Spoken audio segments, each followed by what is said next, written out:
Can you imagine refusing the only chance to survive? And then witnessing a miracle that no doctor could explain? This isn't fiction, it is one of those real stories that proves what true trust in Allah can do. It's a story about a man who fainted on a plane, doctors who gave up all hope, and a moment that shocked every specialist who examined him. Let me tell you about a man named Sadiq. He had a brother, 43 years old, who was suffering from kidney failure in a hospital in Jeddah. Sadiq was heartbroken watching his brother, the joy of their parents, waste away. One day in the hospital, another man, Al-Harbi, noticed Sadiq's deep sadness. He approached him and asked, "Why are you so upset?" Sadiq poured out his heart, explaining, "My brother is my parents' joy, and he now has kidney failure. We just can't cope with this." Al-Harbi listened patiently and then said, "Don't be sad. You never know where Allah's goodness will come from. Let me tell you a story that might give you some hope." And this is the story he told. Al-Harbi's own father had suffered from kidney failure for many years. He lived a life confined by his illness, missing family weddings, unable to travel, and even struggling to pray in the mosque. His days were tense and restricted, a shadow of the life he once knew. After years of trying different treatments without success, the family made a difficult decision. They would travel to India for a kidney transplant, a last resort to save his life. After arriving in India, a hospital finally contacted them with good news. They had found a matching donor.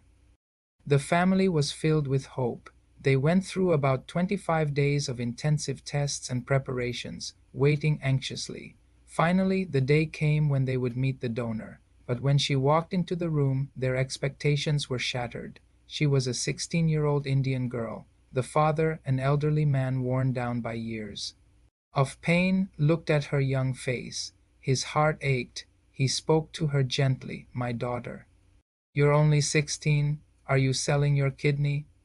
I thought the donor would be someone older, someone who has already lived a full life. You are just beginning yours. You have marriage, children, and a long future ahead of you. Why would you do this?" The girl, with a quiet strength, insisted, "I must sell my kidney." Behind her, her parents and siblings stood with tears in their eyes, as if they were saying a final farewell. They held a check in their hands, the payment for their daughter's sacrifice. The father couldn't bear it. He had to know why. "What do you need the money for?"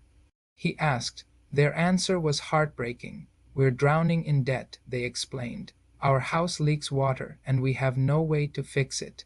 Hearing this, the father's resolve hardened. A wave of emotion washed over him, a deep sense of responsibility. He looked at them and said, "Give me the money." Confused, they handed him the envelope containing the check. He held it for a moment, feeling its weight, not in money but in human suffering. Then he did something no one expected. He handed it back to them. "Take it," he said firmly. "I will not take a single rial from you. I will not let a 16-year-old girl give me her kidney just so I can live. Allah will protect you. Go home." He completely refused the transplant. His family was in shock. This was his last hope, but his decision was made.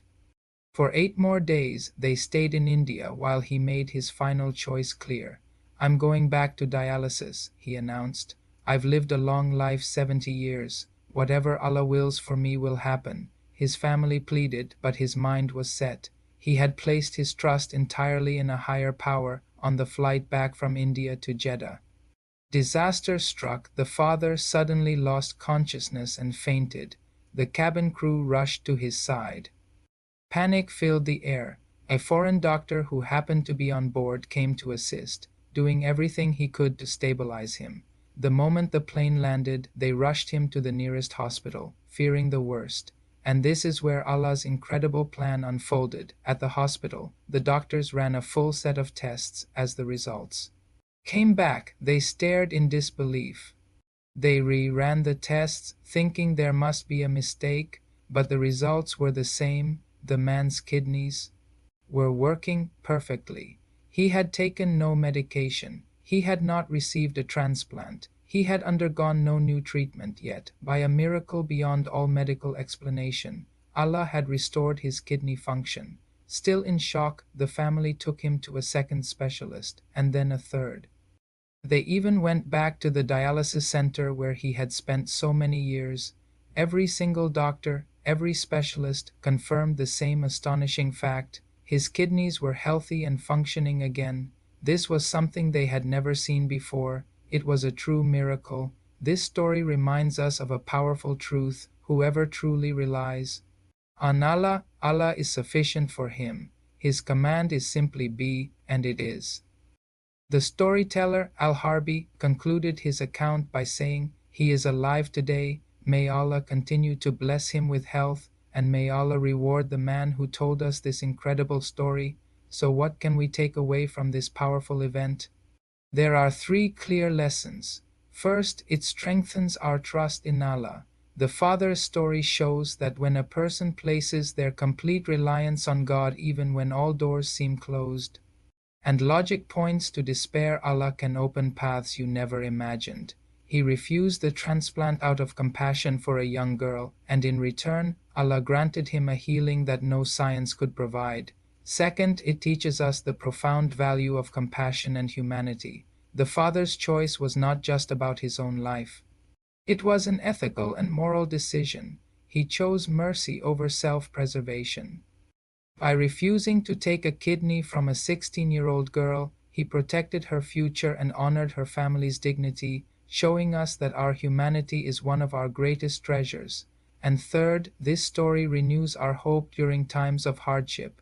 The father's miraculous recovery is a beacon for anyone facing what seems like an impossible situation. It reminds us that difficult circumstances can turn around in an instant. For families facing trials, especially serious health challenges, it's a powerful message that miracles can and do happen, and that despair should never ever overcome faith. This story shows that when you do good for others, purely for the sake of Allah, He will reward you in ways you could never have foreseen. The father saved a young girl's future, and in return, Allah gave him his own future back. If this story touched your heart, please don't forget to like, share, and subscribe for more inspiring real stories of faith and miracles. And please share this video with someone you know who might need a little bit of hope today. Thanks for watching.